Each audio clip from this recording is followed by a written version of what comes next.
Listener discretion is advised. Hey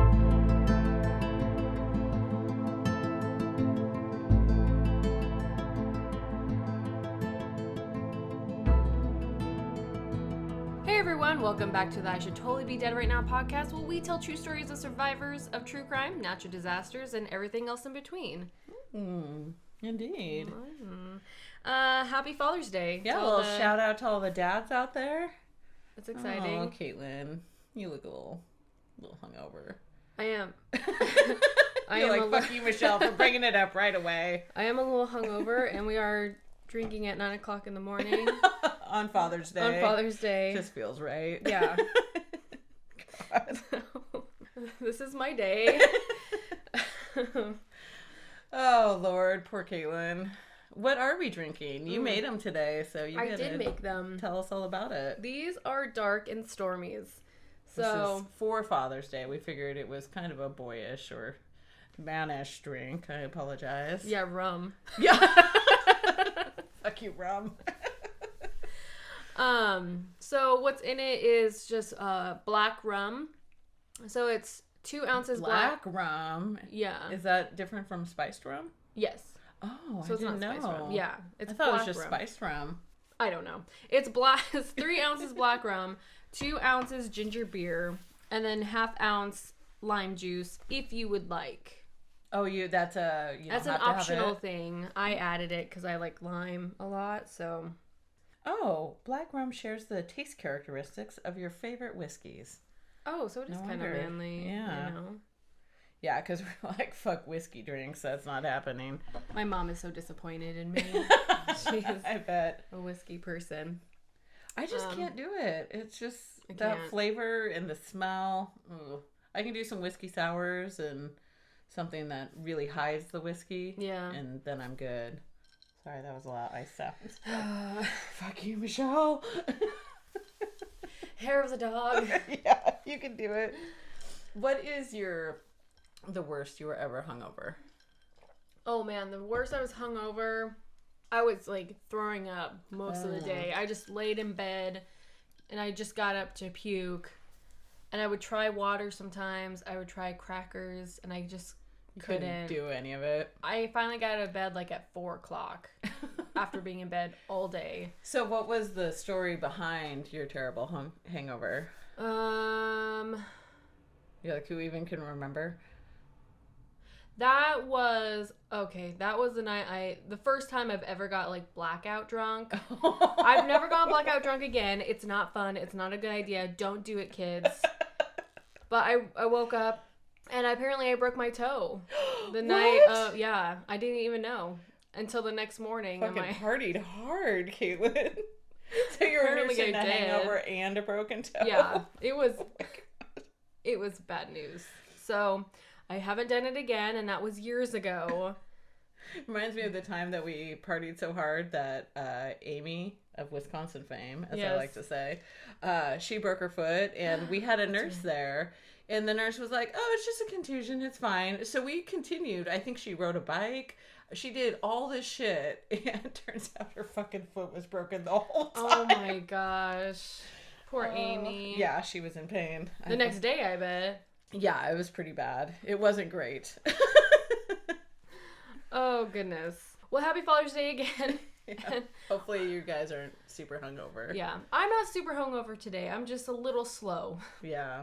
Just a little tired. The energy's a little low, if you will. But I'm coming back. Well, I got a buzz, so I'm feeling good.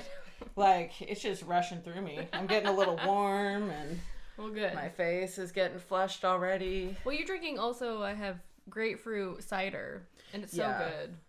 I don't love ginger beer. You don't like ginger beer? No. What about the Moscow mules we had? You love those. That's fucking barely loved them. Okay. Like, that was a stretch. In fact, I didn't want to drink them at all because that was actually one of my worst hangovers, is drinking Moscow mules. That's my favorite drink. Ooh. Is it really your favorite Oh my drink? gosh, it's my go-to drink. It's my favorite drink. Moscow mules all the way. I want to barf in your face. No.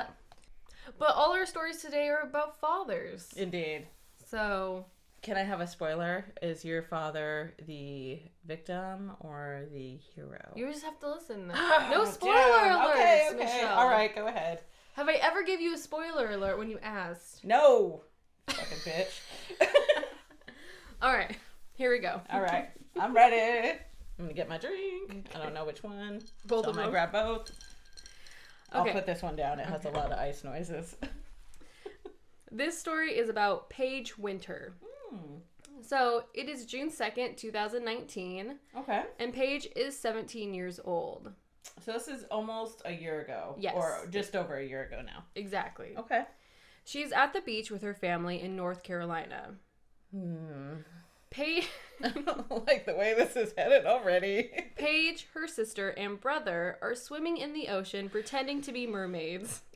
That's the kind of shit I would have pulled too. I had these dolls when I was growing up Uh-huh. that they had mermaid tails and this really long hair. Oh my god, I love those fucking dolls so much. Anyway, I'm sorry. I used to play mermaids with them. And like in the bathtub? Yeah, I love Cute. them.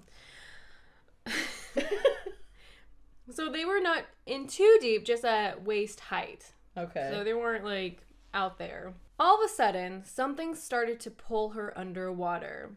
She thought at first it was one of her siblings grabbing her legs. Being a little a-hole. Yeah. Get it. But all of a sudden, she felt a weird snapping sensation, What? which is something she's never will forget. For a brief second, she thought it was a snapping turtle and was confused on what was actually happening.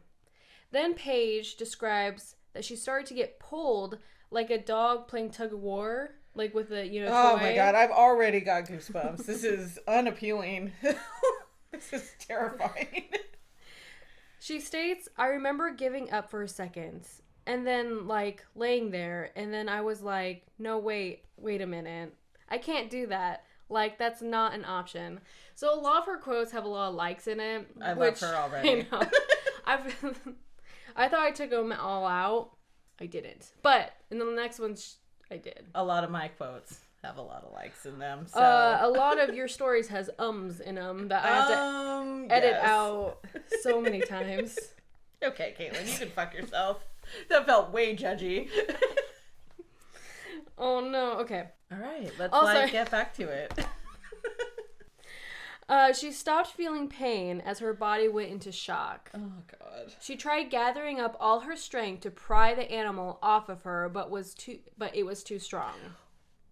I'm not gonna ask what kind of animal it is because you're gonna be like, bitch, I'm not gonna tell you. Yes, you're right. She was. Okay, yeah. You're like, yeah, that's exactly what's happening.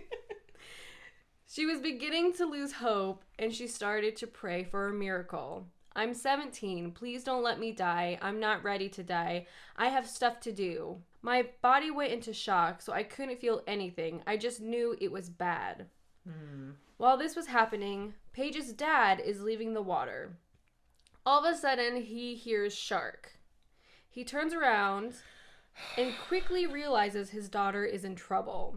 He states you could tell where she was because you could see pink on the water. Oh god, that's terrifying. No, right? He runs back into the water. I think I almost told this story. Oh, really? Yeah. Oh. Well, because I read about a Yeah. shark attack one, and I was Okay. like, ooh, I might do this. Who said one. shark attack, Michelle? Oh, I'm sorry. Someone said shark, so maybe is that Oh, not yeah, what that's this right. is? No, it is. I'm Fucking sorry. bee. I thought maybe a crocodile, though. Oh, maybe. I could, but I didn't. Where are they swimming? North Carolina. Yeah, so maybe I not. don't I don't know. know if there's alligators there or not. I'm fucking the worst. Well, we're in Oregon, so Yeah. whatever to the East Coast. So he dived back into the water and dove about 5 feet under the water because she's getting pulled under now, so he can't see her. Oh god. He grabbed her and he found himself staring eye to eye with a massive shark.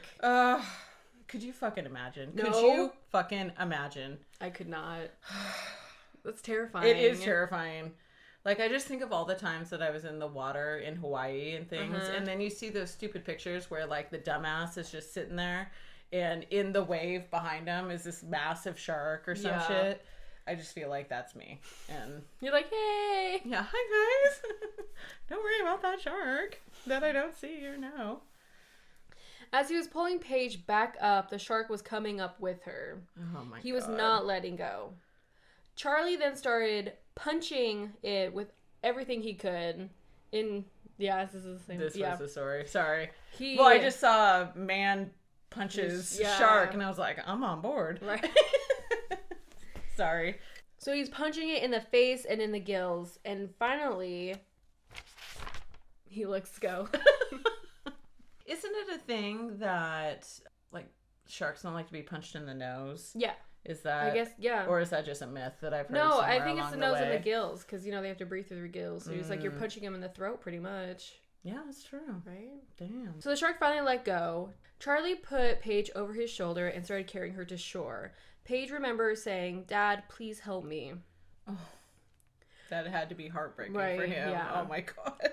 Charlie is a Marine, firefighter, and paramedic. So, All right. I mean, Nice. it's pretty good to, you know. Those are pretty know. good credentials for saving your daughter from a shark attack. Seriously. She had deep lacerations to her leg, pelvic, and hands. While riding in the ambulance, Paige stated, "Guys, sharks are still good people. Don't get mad at the shark. The shark is fine." Oh, I know. I love her. I know, she's so sweet. It was unclear on what type of shark attacked Paige. A month before the attack, a cluster of great white sharks were detected about 20 miles off the coast. The researchers have been tracking them for more than a decade, and they say that at least one of these sharks is 15 feet long and weighs more than 2,000 pounds. That's so terrifying. Oh, I mean, sharks are super cool, but fucking terrifying. Yeah. I mean, they don't like to attack people, really. I mean, they don't want to eat us. I think they're just confused of what we are. Yeah. Like, they jostle us around, be like, ew, this tastes bad, and I like to think that I would, in fact, taste delicious. And they'd be like, I caught a good one. I'm keeping her. That's what fucking happened to me. Sorry.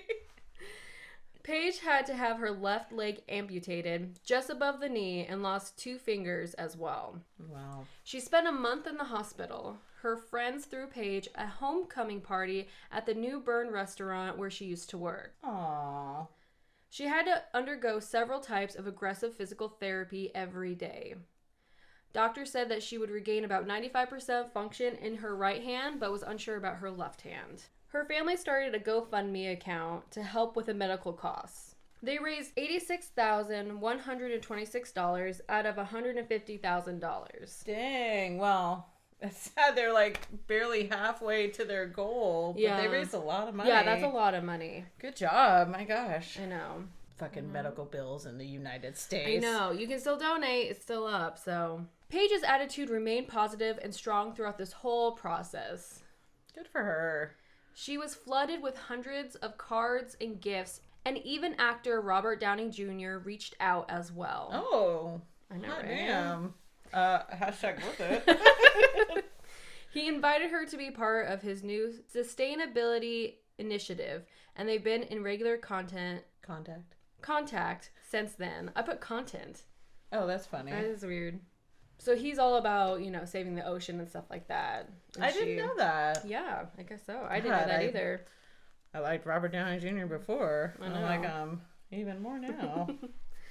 As of Iron Man. Sorry. As of 2020, Paige was fitted with a new hand prosthetic and another prosthetic on the way that will allow her to run. She received her high school diploma and is planning her future now and states, "I really like science, so I might do marine biology." I was going to say she's going to totally get into like shark studies and stuff. I might do marine biology or something like that. I just need a change of scenery because I've lived here my whole life. I'm so bored. I need a change. Dang girl, all right. Break out. Right? She's also planning to get a service dog to help her with her daily routines. Her father states, "It's going to be another adjustment. This time, my adjustment." Oh, fucking dads. I God know. damn it. Fucking punching that damn shark right in its face. Right? Like, how terrifying would you be as a parent? I think as a parent, you have an immediate adrenaline rush and, like, save the child. I don't even give a shit. Oh, it's a great white. I don't even care. Right? I'm going to punch it right in its face. Yeah. Your dad would do that. I could see my dad doing that. Yeah, hardcore. Be all wrestling it. Free yourself, yourself, Caitlin! Free yourself! Swim, bitch, swim! Oh, yeah. Your poor little leg's gone. Oh. No.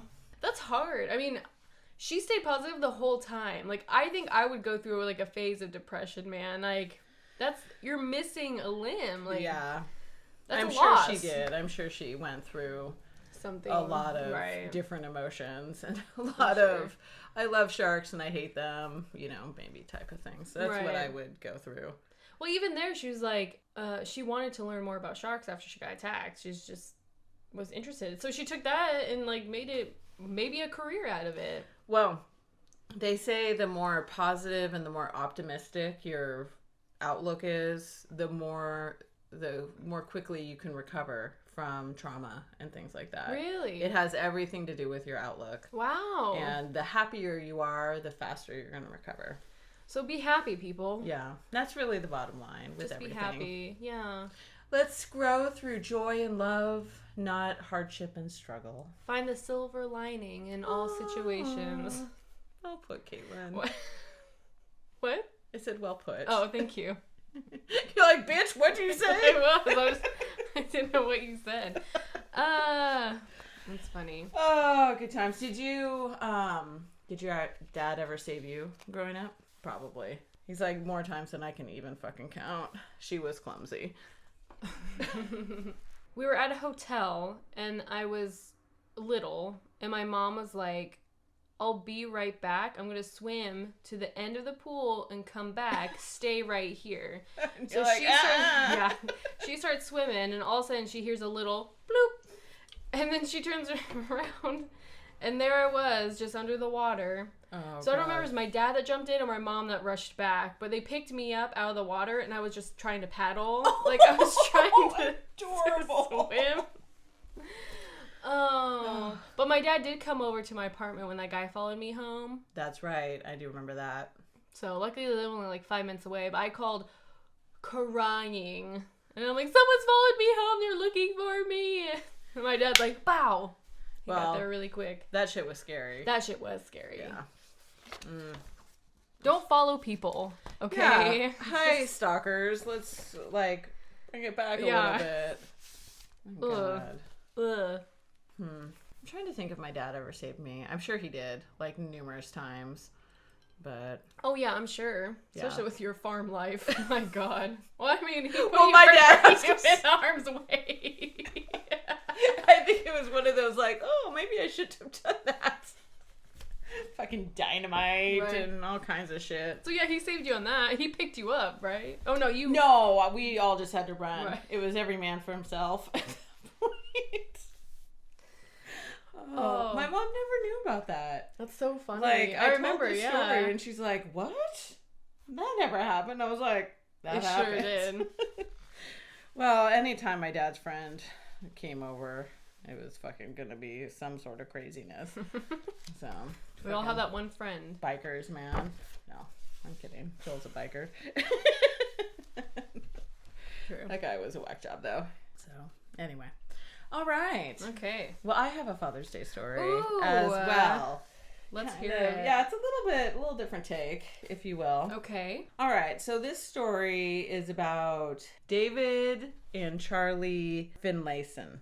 Okay. Finlayson. So I apologize. Right. So David is the dad and Charlie is the 13-year-old son. Okay. So David and his wife, Charlie's mom, are divorced.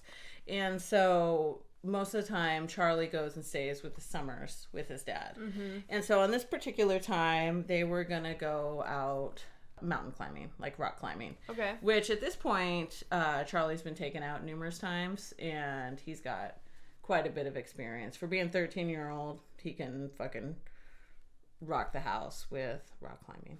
Okay. Rock the house with... Yeah, I feel good about that. So we're going to go back to August of 2015. So they are at Bighorn Crags. That's like 6 hours out of Boise, Idaho. Okay. So they're in Idaho. So they have been rock climbing. So they have this sort of like 2-week trip planned.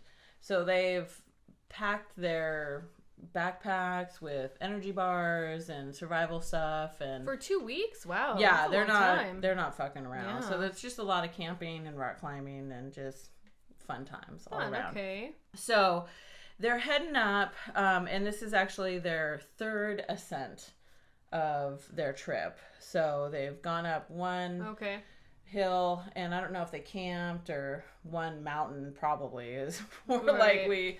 And or actually, I don't know if they're rock formations or just mountains or what it is. Anyway, Idaho's gorgeous, so who even fucking knows?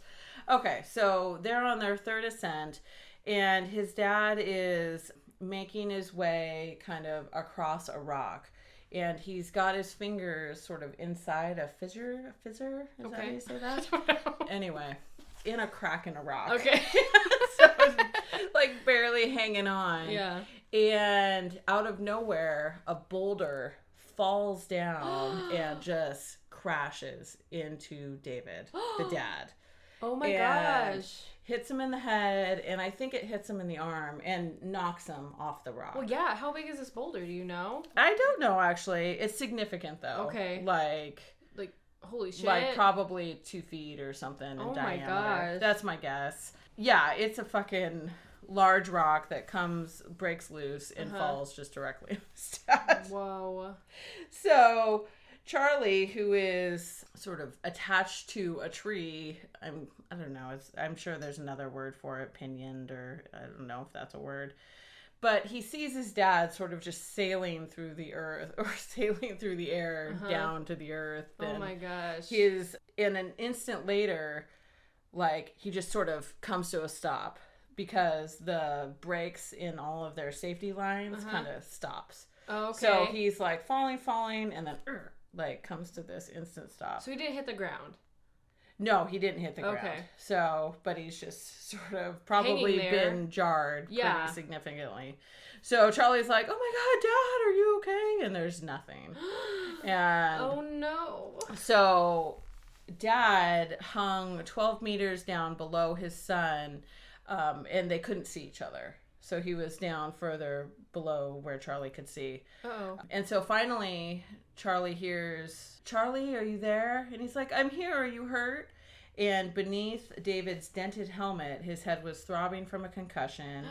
His left arm and foot were shattered, and his shin bone protruded through the skin. And the blood was dripping down onto the rocks below. What's with you and legs, man? I don't fucking know. I saw this and I was like, yes! One of his vertebrae in his upper back was fractured. And my so he was just in a ton of pain. I bet. Pain just coming from everywhere. And so Charlie's like, what can I do? What can I do? How can I help you? And so he's like, there's a ledge 6 meters down. Can you lower me down? Because they're connected by ropes and lots of gizmos. And rock climbers, I apologize for my lack of knowledge and I have nothing. Rock climbing paraphernalia.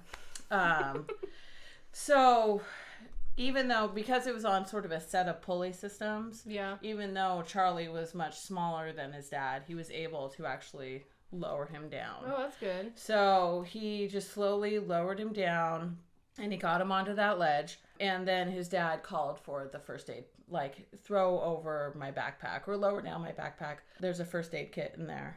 Charlie got the backpack down, and so David was able to sort of take care of his wound a little bit. So he slathered the whole thing with antibiotic cream, and then he covered it with a bunch of gauze and then wrapped the whole thing up because he didn't want Charlie to see this bone jutting out of his leg. So once he kind of pulled himself together and got his leg all covered up, he had Charlie come down to give him a hand.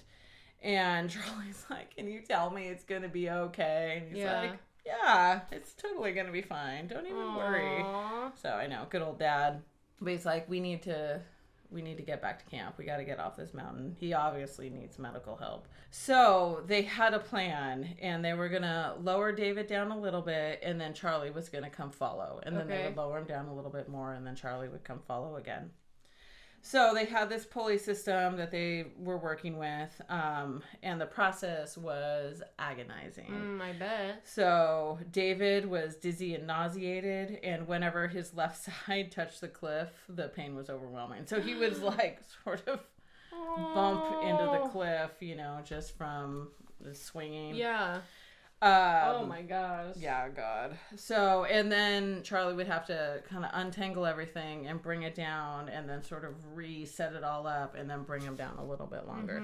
So this was a very long and wildly excruciating process. So as the hours passed, David fought to remain conscious. He said, if I pass out, you got to hike back as fast as you can, essentially, to get me help. And Charlie was like, no, you're not going to pass out. We're going to make it. So it was nearly dusk when they finally kind of got down to the base of the cliff. And the temperature had dropped to 4 Celsius, 39 degrees. So it's just under 40 degrees. So it's cold. Yeah. Yeah. And so David, is just in shorts and a light jacket. And he was shaking from cold and exhaustion. And he's like, I can't go any further. We have to stop for today. So he's like, you got to go get our sleeping bags and everything that are further down. I think their camp was about just under 2 miles away. Oh, wow. So he had to go to their camp, go get everything and bring it back. So he went and he freaking trucked down there and he got the sleeping bags and he stuffed his backpack with as many warm clothes as he could find and all the energy bars that he could find. Yeah, I know. This poor kid. He refilled all their water bottles because there was a lake right there. How old was he again? Sorry. 13. 13. Yeah. Wow. No, he's freaking taking care of business at 13. So he finally got back to his dad, and by this time it's full night. And David saw the sort of bouncing of Charlie's headlamp coming, and he's like, oh, he's made it. Oh my gosh. So Charlie helped his dad into long pants and a parka and helped him get into his sleeping bag, and he propped his leg up onto a rock to sort of slow the bleeding. And then he got into his own sleeping bag, but he was terrified because his dad had this awful gash on his head. So he talked to him like throughout the whole night because he was so scared if he fell asleep he would die. Yeah. So kept that conversation going. He did eventually, I think, fall asleep for like maybe an hour or something like that. Probably woke up in a panic, like I know, exactly. Oh God. So when the sun rose the next morning, Charlie was relieved to see that his dad was still alive. He was awake and alert. But there was all these giant boulders kind of in the way from getting down even further. So his dad, so they put more bandages around his blood-soaked leg. Yeah, with the fucking bone jutting out. So they put a bunch more tape on it, and then they started down the slope again. So pretty much his dad had to drag himself through all these boulders. Oh my God. And when he couldn't maneuver between rocks, he hauled himself over them. So, and he apparently just left this like bloody trail behind him. So he's just openly bleeding this whole time with this god-awful pain in his leg. He's got a concussion, all kinds of craziness. So they reached their original campsite around 4 p.m. So it took them all day to get there. And there was a lake there. So his dad plunged his leg in to kind of clean it, and then they got it all covered again. Would they get infected with the leg? Well, maybe in Idaho it's all pure and clean. Yeah, it's probably fucking gorgeous there. So they got him all set with new dressings, and in the evening, Charlie cooked some food on the propane stove, but his dad was too nauseated to eat. He's just feeling fucking shitty. Couldn't even imagine. And he was like, Charlie, you got to go look for help on your own, like in the morning. Because he can't do it anymore. No, he's down for the count. And, his Charlie was like, what if I never see you again? And he's Oh just my like, gosh. I'm sorry, kiddo. We don't have a choice. You gotta go. So, he fills up all the water bottles and some snacks, and he fills up the cooking pot with more water, and he packs it all in. He takes a GPS reading of the campsite, and he takes off. So he turns to his dad, who lies on a blood-stained bedroll, his forehead marked with a purple gash, his claw clenched, and his leg bandaged. I better get moving, Charlie says.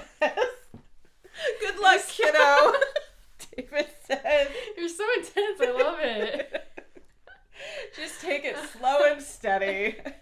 So outside the tent, Charlie pauses and murmurs a prayer. I'm not coming back without a helicopter. Ooh. And then he sets off.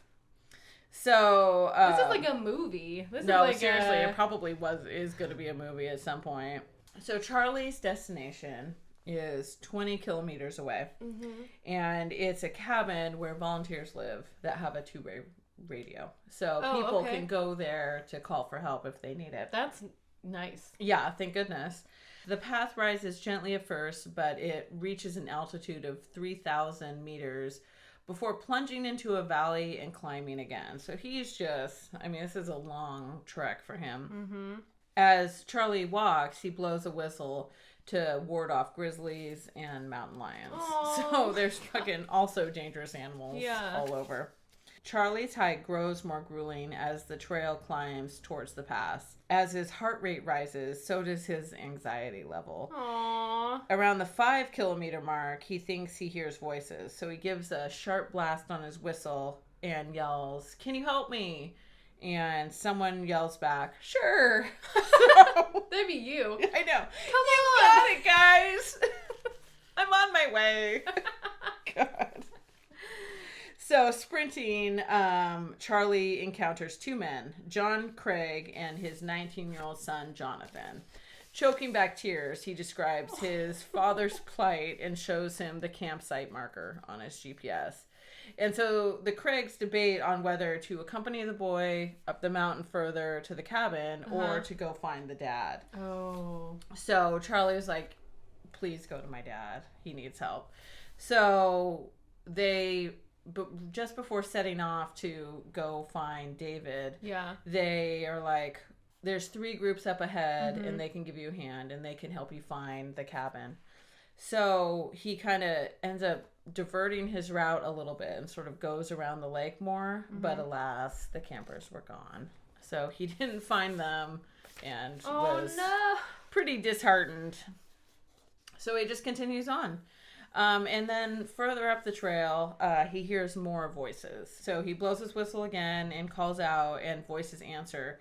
So he's sort of following the sound of their voices, and he stumbles upon a family of 5 and their good friend, Mike Burt, a former Marine who offers to run the 14 kilometers left to go to the cabin. Aww. So Mike and Charlie now set off together. Okay. And the other family, I think, goes back to help David. Okay. So sometime in the evening, David awakes and he is in traction in a hospital. So they found it. Yep, they did it. They made it up. They called the helicopter. His dad at this point had been completely passed out. Oh. The Craigs had arrived and stayed with him until the helicopter arrived. Over the next couple months, he underwent several surgeries and would be able to climb again. Does he want to? Yeah, I know, probably. And he tries in his morphine glow to try to remember what happened. And pretty much he remembered the Craigs arriving to the campsite. A ranger showed up soon afterwards, and she kept David company until he was lifted by a cable into a helicopter. Aww. The next day, Charlie arrived at his dad's bedside, and people were saying, "You must be so proud of Charlie." And David said, "You have no idea." So Charlie saved his dad. Yeah. That's a lot of pressure for a 13-year-old. No shit. Well, and he just fucking handled it. He's like, all right, Yeah. I'm gonna do it. I'm sad. I'm gonna maybe cry a little bit because Right. this is the fucking worst situation on earth. Yeah. But And the dad for being like, everything's gonna be okay. But don't worry about this bone that's sticking out. You just crawl through the forest. Or Fucking, yeah, around all these boulders and having to crawl up and over with a trail of blood behind you. Oh, barf. That's like, it was like 2 days. Yeah. That's what's scary about like going out in the wilderness. If you do get injured, you could be fucked. Like, that could just be it. You need special equipment and stuff. You need to let people know where you are, when you're going to decide to come back. Because if you don't come back, then people will be like, oh, well, we should go look. Michelle's lost. She's not just drunk. I would be just drunk. She's both. Bring beer with you if you would. I want a Bud Light. Grab them from the campsite. That would be me. But you hear like stories like that, like with people who go hiking with just their dogs, and like they fall and they break this woman broke her back or something like that, and her dog like went off and found help. Man, God, yay dogs! I'm trying to think of what Goose would do in that situation. Probably eat you. Yeah, he fucking would. God, you nailed it, Caitlin. He would lay next to me for a little while, roll onto his belly, wonder where the fuck the belly pets were, and then probably wander off to find someone else. And when he got hungry, he would stroll on back to me. He's like, well, I know where this bitch is laying. Yeah. Her leg smells delicious. It's already open. The bone is right there. God, gross. Could you fucking imagine? Oh, poor Goose. Maverick would just be sitting there, like, watching the whole time. Probably. God damn it. Or just trying to mount Charlie. Yes. God. He's in that phase right He's now. right next to me and I'd be like, dogs, go find some fucking help. Yeah. Nah, we we got food and entertainment here. We're all set. Aww. Sad day. Sunday. Well, those were two really good, like, different stories. Yeah. The dad was the hero and the son was the hero to the dad. I know. That's so sweet. Happy Father's Day. I know. I'm not emotional today. I thought I was going to be fucking crying again. Aww. Not today, though. I've quite recovered. Yes. So. I'm feeling better. Fuck you, hangover. I beat you. That's because you've had a drink. Yeah, I guess, yeah. I think my worst hangover ever was when we went to Vegas this last time. Oh, really? And we took my 21-year-old nephew, he's 22 now, Right. to a strip club. And I had to go because he's in a wheelchair. But did I want to see him with strippers? No. Right. So did I just go ahead and cover my feelings with drinking? Yes. Do the strippers in Vegas like to drink? Yes. Of course. Oh I my bet. God. Yeah. No, we had bottle service. So we had these two or three giant bottles of Grey Goose. Wow. And then all these like juices and stuff to go with it. So Sounds nice. the alcohol was free flowing. And bet. I threw up the whole next day. Well, especially because of Grey Goose. You love Grey Goose. I do love fucking Grey Goose. God damn it. You do, man. Oh, I was drinking screwdrivers. I was drinking it with cranberry juice. I was drinking it.